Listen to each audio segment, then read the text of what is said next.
Jeremy Finger here, Riverbend Wealth Management. I have on the call here today on the Zoom, Greg Harrelson. He's founder and CEO of Century 21, the Harrelson Group. Greg is one of the top Century 21 real estate agents in the country, and he and his company received the Art Bartlett Award, which is one of the most, well, they only give out one award a year, Greg. Is that right? For the Art Bartlett Award? Only one person gets it. Yep, that's right. That's right. That's right. And that's a testament to your training and being able to take, I think you call it agent to entrepreneur coaching path for real estate agents. And so we have you on the call here today to talk about the real estate market and some unique changes that are happening as it relates to working with real estate agents. Okay. So kind of setting that up, is that it seems to be that there's some changes going on in how people can sell their property and working with a real estate agent. So someone would sell their property and now they no longer have to pay the buyer's agent. And I have some clients, now, that's perception, right? So I have some clients that are saying, well, I should sell now or I shouldn't sell now. And I've got some real estate agent clients who saying, I might be out of a job or my job might get easier or tougher. Can you please explain what's going on that's new or different? Yeah. And there's a lot out there, Jeremy, and I think let's start where this kind of like, how did all this information come about and get to the community and the consumer, and kind of let's start there for a second, not to go through history by any means. But a couple months ago, there was some headlines on some major news channels like Fox and CNN and MSNBC and gosh, I all of them. It doesn't matter, no matter what. Now, before I go further, it's like, okay, now I'm not sure how much people really believe any of those new channel, but for some reason they sure did believe this headline. And the headline was, for the first time in history, National Association of Realtors agrees to cut their commission in half. You no longer have to pay a buyer's agent. That was the headline. And let me tell you, they had a lot of clicks and a lot of views on those headlines. So that's where we are, right? That was the headline. Now, let's talk about what has changed. And then we can kind of go into maybe what you're asking, Jeremy. More specifics. Should I sell? Should I not sell? Is it going to cost me more? Is it going to cost me less? Here's what's changed. In the MLS, real estate agents are no longer allowed to type in the amount of compensation that's going to be shared with another agent. Now, the headline says that the sellers no longer have to pay a buyer's agent. Well, the reality is they never had to pay a buyer's agent before. Well, I will correct myself. Because of the way computers work, when we put a property in the MLS, there was this little field of how much are you going to offer as an incentive for a co-broke agent. And that field would not accept zero. Zero is not a number when it comes to the way that was programmed. So you had to put a number in there. You could have put $1, or you could have put $3,000, or you could have put 3%, but it had to have a numerical number that was greater than zero.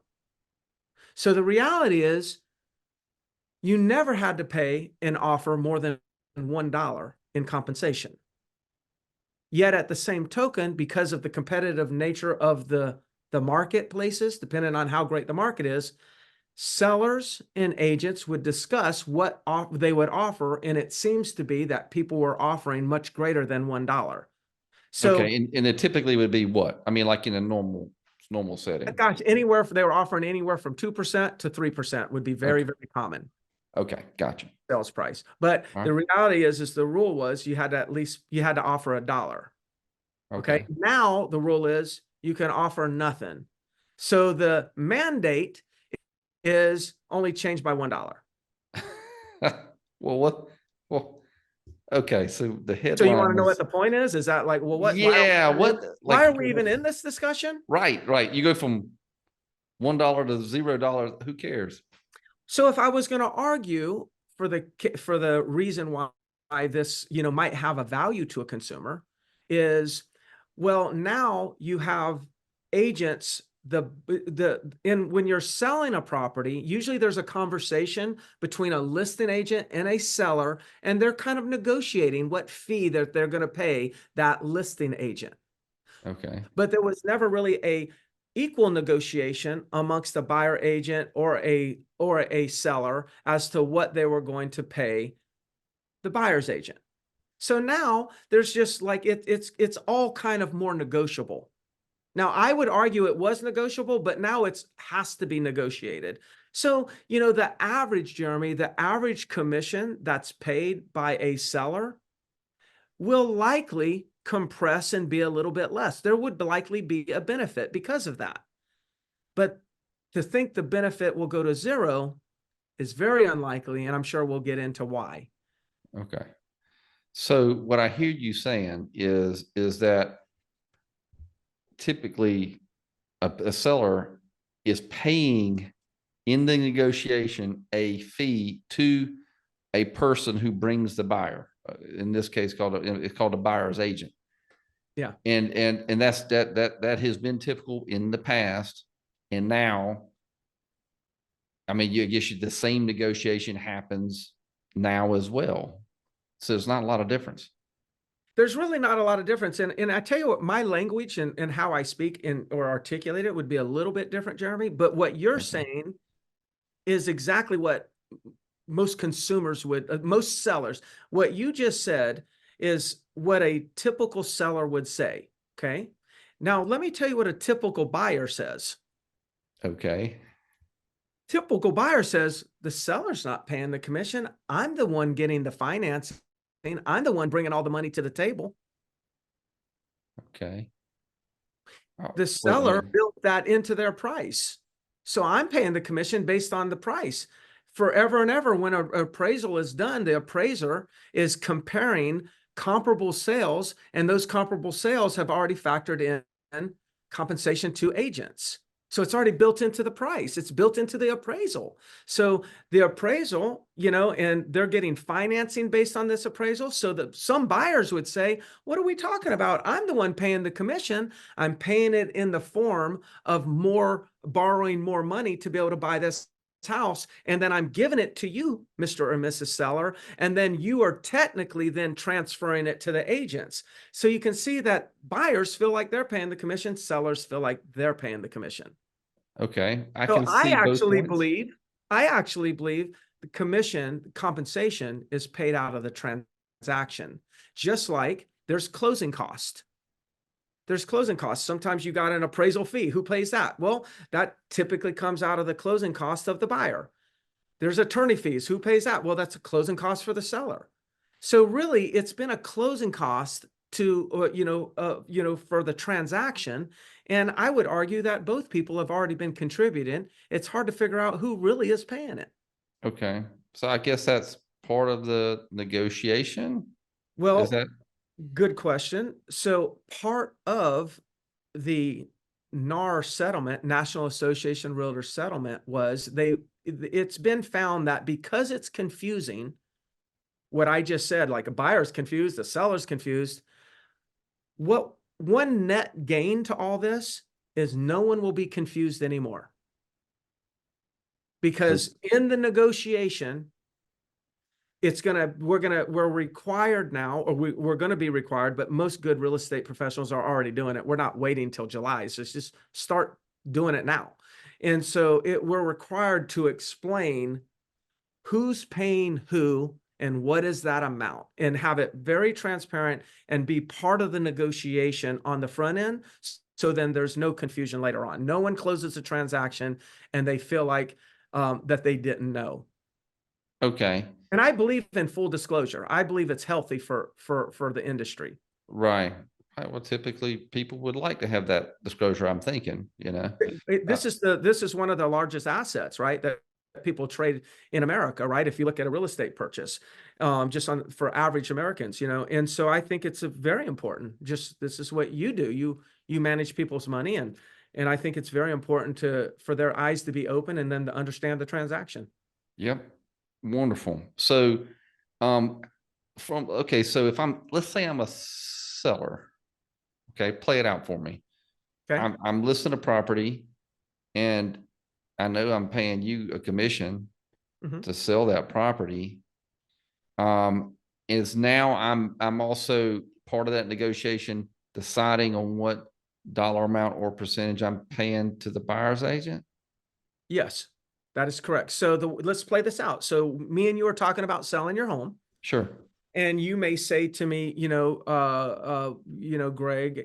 we're going to talk, and then I'm going to give you some advice, and I'm going to share with you what my fee will be for me only. Oh, And then okay. we're going to have a conversation of whether or not you see any advantage to offering compensation to a buyer's agent. Okay. You could say no. I could. And then how many buyers agents would come work for zero? I Well, mean, that's a very sticky point, because I mean that's exactly what most people say, but I want to be careful, because then it makes all the real estate agents look like, oh, they're only going to work for people that get paid. It's way deeper than that, Jeremy. It's how many buyers can afford to buy your home if they actually have to pay their agent's commission out of their pocket. That becomes the real concern. The concern is not necessarily whether agents are going to show your property. The concern is, will buyers want to look at your property? Because if you're throwing that fee onto their side of the HUD statement, they're going to have less money for a down payment, and they can no longer afford to buy your home. you've got to So go let me into ask you that. this. Yeah. So Tell let's me just say, more about that, because like I'm sitting there thinking, well, as a seller, I'm paying 3, and then the buyer can pay his 3, and then yeah, call yes, it a exactly. day. But you're saying that there's a problem with that. Could you Yeah. please explain that? I'm going to break it down. Okay. Okay, So perfect. let's just say you have a $400,000 property. Okay. Okay. And you pay your listing agent, let's just say you agreed to pay 3%. And you said, I'm not going to pay any buyer agent. No, the buyer's got to pay for it themselves. Okay, no problem. Okay. You have the right Perfect. to do that. Okay. Okay. So now basically what you did is you priced your property based on comparable sales. That's how you arrived at $400,000 for your property. And in all those comparable sales, the buyer's agent commission was paid out of that 400,000. Now you're saying, well, I'm not going to pay that buyer's commission out of my 400,000. They have to pay for itself. So technically what you just did is your price in the eyes of the buyer is now 400,000 plus $12,000 to their real estate agent. If 3% was going to go to the buyer's agent. This is all hypothetical. I totally understand. Yep. So your price is now 400,000 plus 12, at least Mhm. in the eyes of the buyer. But the problem is where does that 12,000 come from? That 12,000 comes from the buyer to pay their buyer's agent. Now, most buyers in America, they go to a bank and they get pre-qualified. And the bank pre-qualifies them, looks at their credit and all kinds of other things, and then looks at how much money do they have available for a down payment. And then they tell the buyer, if you have 10%, you can buy a house up to $400,000. And guess what?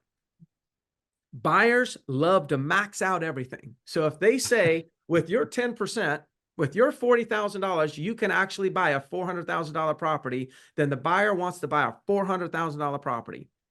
But because they have $40,000 in cash. But if your property is now requiring them to take $12,000 of their cash and use that to pay the agent, then they've only got $28,000 left for a down payment.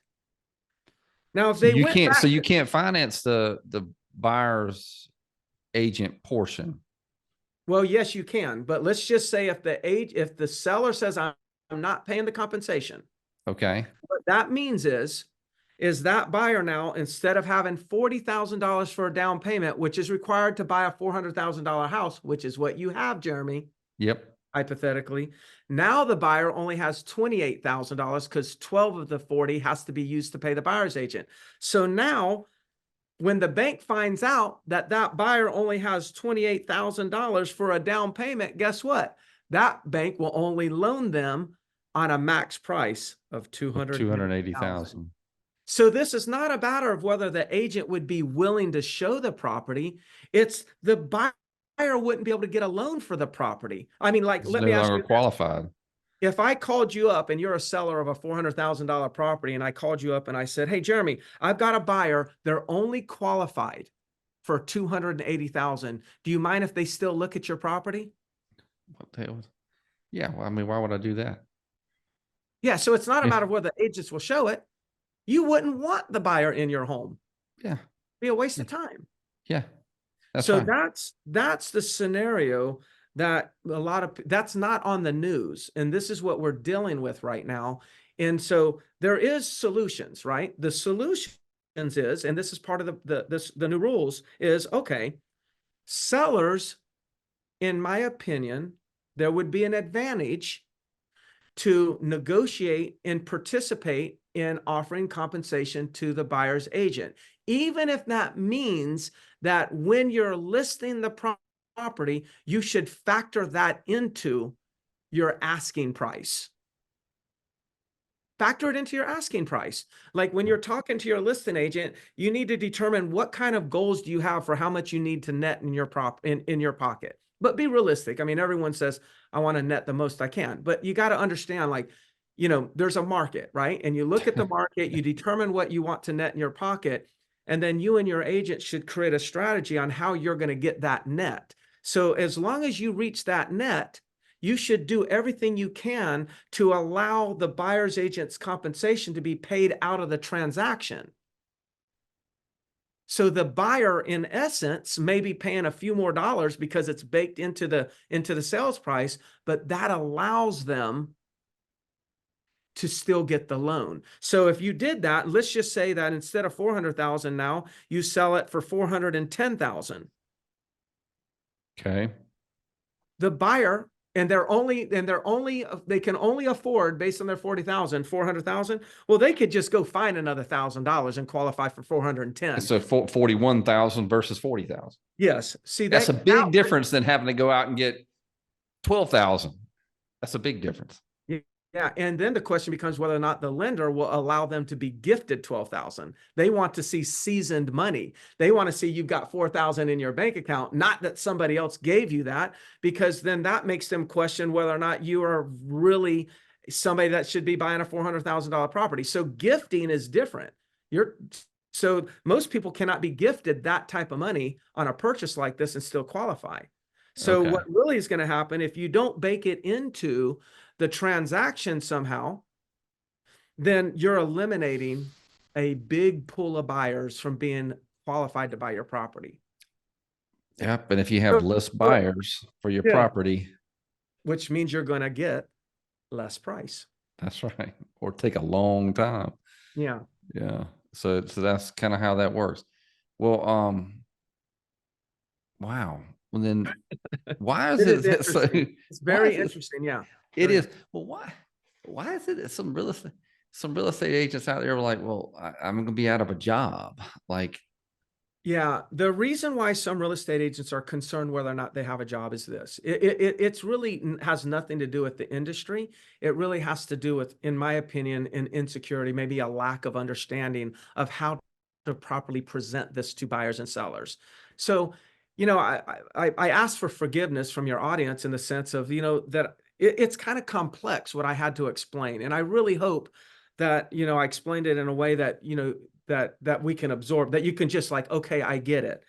But the reality is a lot of real estate agents really haven't thought this deep into the complexity of what's going on. And so when they hear a seller say, well, I'm not paying a commission, they react with, well, I think you should. Yeah, but I was told I don't have to. Well, you don't have to, but I don't think I can sell your house. And there's no deep understanding or explanation of what it's about. Yeah. And then the buyer says, well, I don't have the money to pay pay a commission. And then the agent says to the buyer, Well, then maybe you just can't buy. And like people don't know how to explain this, and there's not a Yeah. lot of training on it. So then they're like, well, what am I going to say? And they're getting insecure about the conversation, and that's Right. threatening. That's threatening to them. Yeah.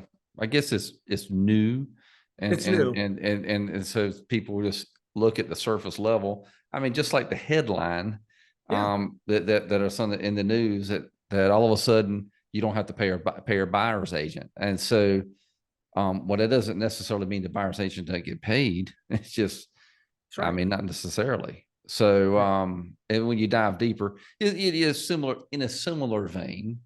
Oh, Social Security is going to go bankrupt. Well, I mean, look, if things transpire the way it is, it's going to become to a point where they're going to have to make some pay cuts. Doesn't mean there's no longer there's no longer payments being made. So Yeah. some getting down deeper in what that is really where you see a solution and value and how to navigate what reality really is. Yeah. Yeah. The motivation of, I mean, there's two things here. You got, well, what's the motivation of the news? The news is to confuse everybody, so you tune in and watch more of the news. Okay. Well, then you want to say like something that a lot of times that the common consumer wouldn't know this, but what's the motivation of the lawsuit that created this NAR settlement, the National Association of Realtor settlement, and these new rules? The attorneys that created this class action lawsuit have been awarded over $1 billion. And it's estimated in class action that the sellers, property owners who are going to get a piece of the pie of the billion, it's estimated they're going to get $10. Wow. So What's the motivation? Motivation, it like the lawsuit and the attorneys that brought all this up. This is, in my opinion, this is a money grab. right. And they're going to make billion. They've already been awarded over $1 billion from Sure. different negotiations. But it's Mm. estimated that the average property owner that is part of this class action is going to get awarded $10. $10. And in the Wow. end, so in the end, when you look at this negotiation that's taken place, there's unintended consequences that were not considered in this lawsuit that we're now having to clean up. An example is this. I have had this one touches me. We have had deals where a veteran comes in, makes an offer on a property, and the VA, and they're using their VA eligibility. They're getting a VA loan. And a seller says, we're not paying your buyer's agent.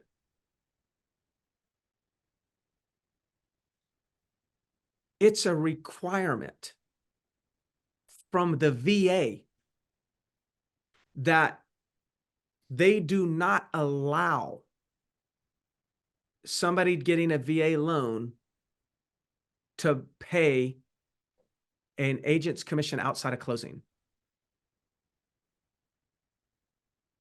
That veteran lost the opportunity to buy that property. That seller lost the ability to sell to that veteran. Property's still not sold now, 3-4 weeks later.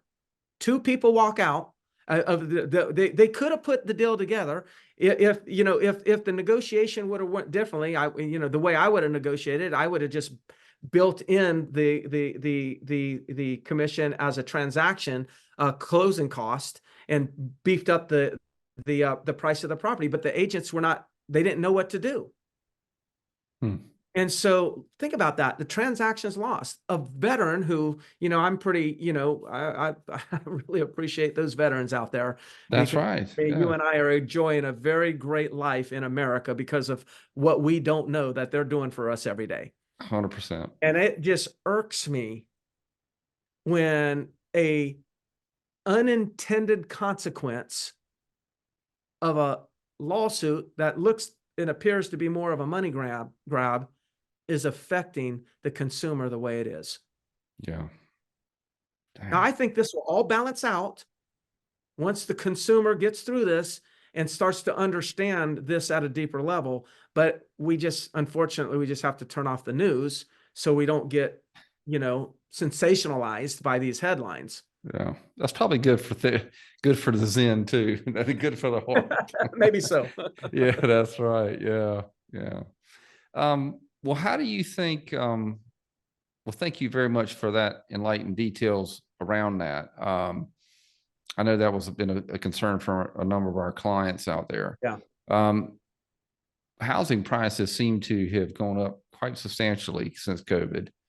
Yes. And can you speak into the affordability of housing nowadays? I mean, it just seems like property values have probably, the affordability of that has just been not as palatable as it has been in the past. Yeah, it's really tough. It's really tough right now. One of our challenges is that we just don't have a lot of inventory. And so with demand, there is demand. But with there not being that much inventory, supply and demand is just classic 101 is that's driving the prices up. And now if on top of the low supply, you got high interest rates, which drives the cost of borrowing money up. There's a double whammy.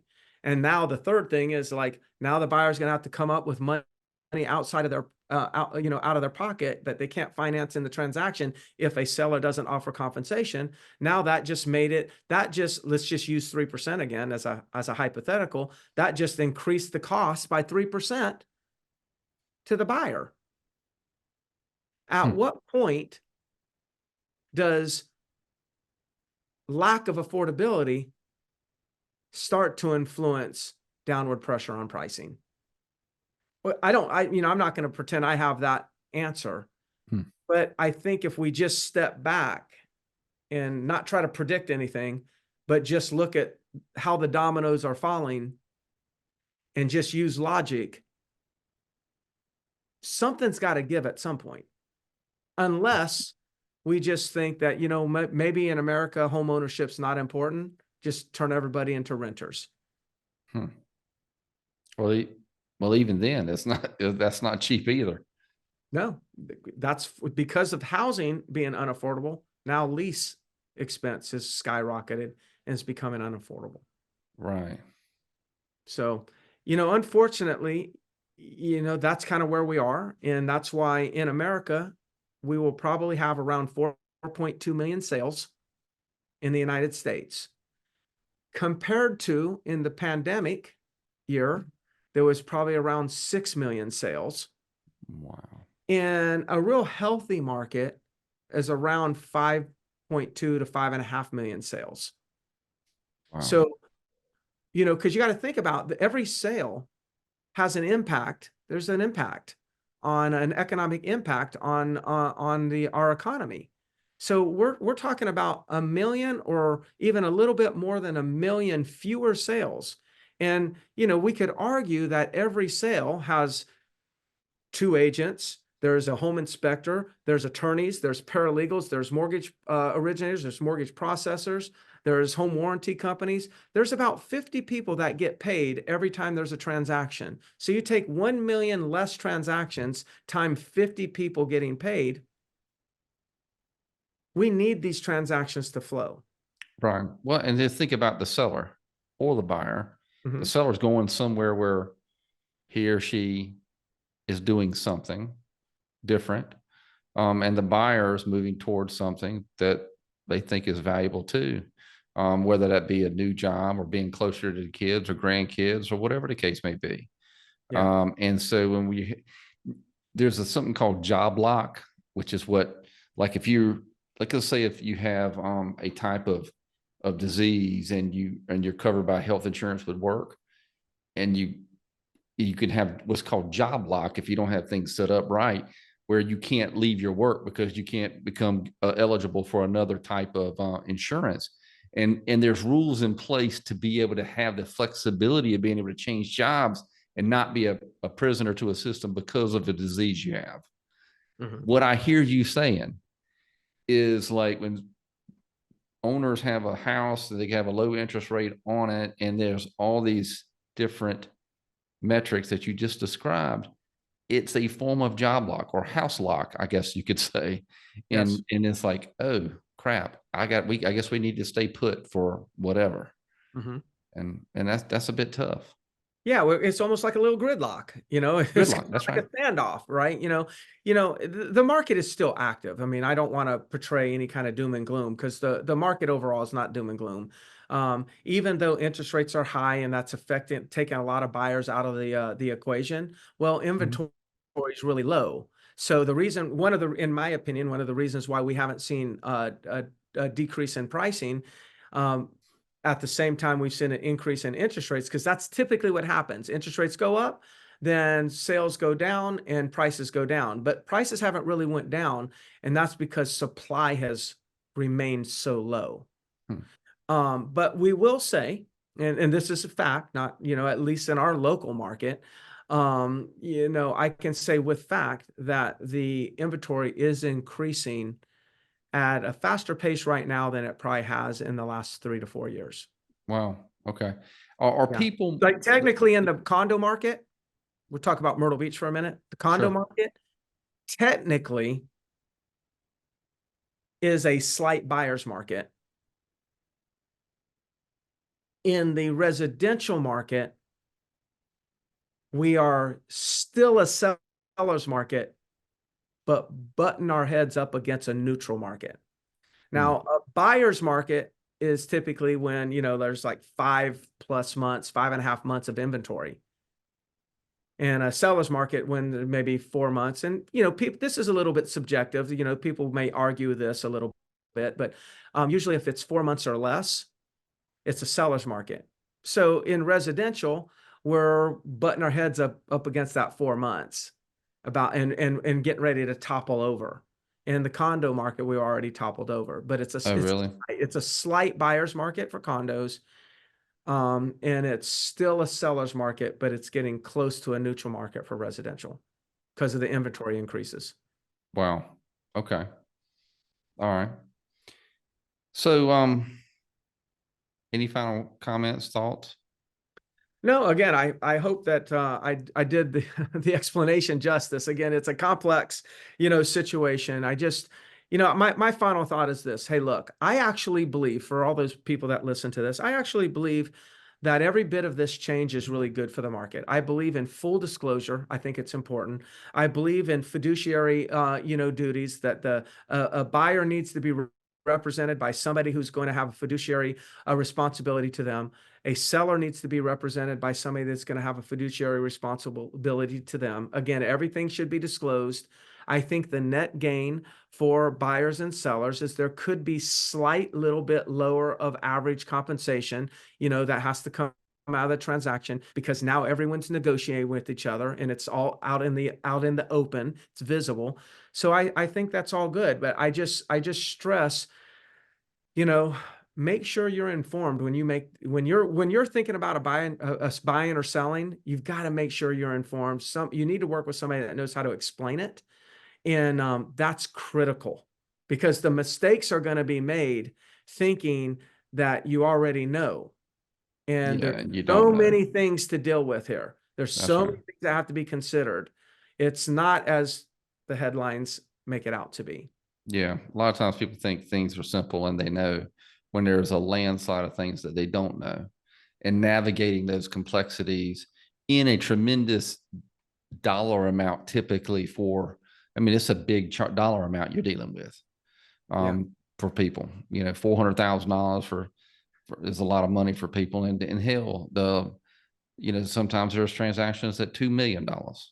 Yeah. Yeah. Yeah. Hey, by the way, one final thing is that of these 4.2 million or so that are taking place, I would imagine that the buyers who are coming to the table are having to put a lot more money down on these properties. Is that true, or is that the amount of cash people are bringing to the table, has that changed any because of the Well, higher interest rates? I wouldn't say that it has changed that much because of the higher interest rates. I would say it's more influenced by the purchase price. So if there's been 10% appreciation in a market over the last, say, 2 years, then you got to figure that the down payment probably has to be 10% higher. So I don't think that the interest rates have as much influence on the down payment as, no, I mean, yeah, the interest rates don't have as much influence on the down payment as the purchase price has. Because you got to remember, the interest rate is based on risk analysis of the bank. So they've already got risk mitigation in that interest rate. So when the interest rate's 7.5%, they're building in their risk. So they don't need to take more down payment. They've got it in the form of interest rate. The Yeah. down payment's really being influenced by the purchase price. Yeah. I didn't know if like buyers were willingly put down more than they need. Yeah, I Before do that. think that, well, I would like to believe that they do that because, it would be smarter to take your money out of your, if you have plenty of cash, take some out of the zero, earning account and put it down, because that's like making 7% on your money, right? Or if you have money that's at 3% and you can take some of that out without penalties and put it on that 7%, buy down that 7% mortgage. I think that could be smart, and I'd leave that up to you because that's your business. But the Right. reality is a lot of people are not doing that. Yeah. Okay. All right. Understood. I'm Well, sure you Greg, have a lot of people that have their money sitting in cash making 0% interest when you could put them in a money market account with very little risk, FDIC insured, and making 4% or more. yeah, I mean, well, there are some things out there where you can get returns on money markets, whereas other ones, especially if you got a bank account that's not being looked after, I mean, it might be getting 0, 1, 2, or 3, and there might be opportunities out there to get more than that. And that's some things that we consider when we're looking at that overall picture, as we always do. But yeah, yeah. And look, that's things like that, and looking at things like that is low hanging fruit. But a lot of times when people are living their life and spending time with their kids or grandkids and traveling, and those are things that are left unattended. But that's why we do what we do. That's why you do what you do, Yeah, and that's the value we bring to the table. But helping people prevent from making big mistakes as best we can, and guiding them in the right direction. absolutely. Yeah, I agree. perfect. Well, Greg, thank you very much for this enlightened conversation, and I appreciate all you do. If someone needed to get in touch with you, how would they go about doing that? You can, find me that, you go to gregharrelson.com. That's my website. So you can get my information off of that. If you have any real, questions, I should say all questions are real, but if you really are, challenged with the conversation, not sure what direction to go in, I'm going to even take a risk and give you my direct number. You can call me or text me at 843-457-7816. You can reach out to Jeremy. He's got a direct connection with me, and I don't mind you sharing that contact information. But my real goal here is we need to start providing information to the consumer that's accurate, that's unbiased, and that'll help them kind of navigate through this confusion. So if I can do anything to help anybody, please reach out to me. Perfect. Thank you very much, Greg. I appreciate you and all that you do, and thank you for your time today. You're welcome, Jeremy.